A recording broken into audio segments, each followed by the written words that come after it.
Ang sabi ng salita ng Diyos, talagang sa laro may nananalo at may natatalo. Pakinggan mo ang salita ng Diyos na isinulat ni Apostol Pablo doon sa Corinto, sa 9 at 24. Hindi ba ninyo nalalaman na ang mga nagsisitakbo sa takbuhan ay tumatakbong lahat?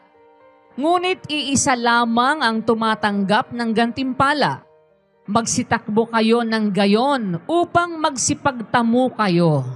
Nung araw pa kasi, alam naman natin, yung Roman Empire, meron silang mga amphitheaters, malalaking may mga kompetensya ron Meron na rin takbuhan nun. Sabi ni Pablo sa mga taga-Corinto, which is a part of Greece, where the Olympics originated. Sabi niya, di ba ganyo nalalaman na ang nagsisitakbo sa takbuhan, tumatakbong lahat, ngunit isa lamang ang tumatanggap ng gantimpala. Siyempre, yung champion. Ang ibig sabihin, sa competition, talagang meron dapat nananalo, isa lang. Hindi naman pwedeng lahat manalo Siyempre, kung ano yun, the best yun ang nananalo. Nagpapasalamat sa Diyos kasi nagdadasal sila. Alam mo yung pagdadasal, kapatid, okay na okay yun Kasi sa paglalaro, kuminsan maaaring mabalian ka ng buto. Sa paglalaro, maaaring ikaw madulas. Maraming maaaring mangyari, sa paglalaro ng basketball. Kung maglalaro, manalangin sa Diyos, okay yon.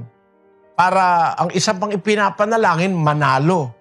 Okay pa rin yun dahil yun ang talagang kalakalan, May nananalo sa mga takbuhan, sa mga kompetisyon. Pero, pag halimbawa natalo ka, kasi ganito yan ang Diyos ang nakakakita ng puso, wala tayong alam sa puso ng kapwa. Malay natin kaya mas nanalo kayo, mas nangangailangan ng tulong yung beneficiary nyo kesa dun sa beneficiary nung natalo nyo. God directs everything para sa ikabubuti ng mga naglilingkod sa Kanya.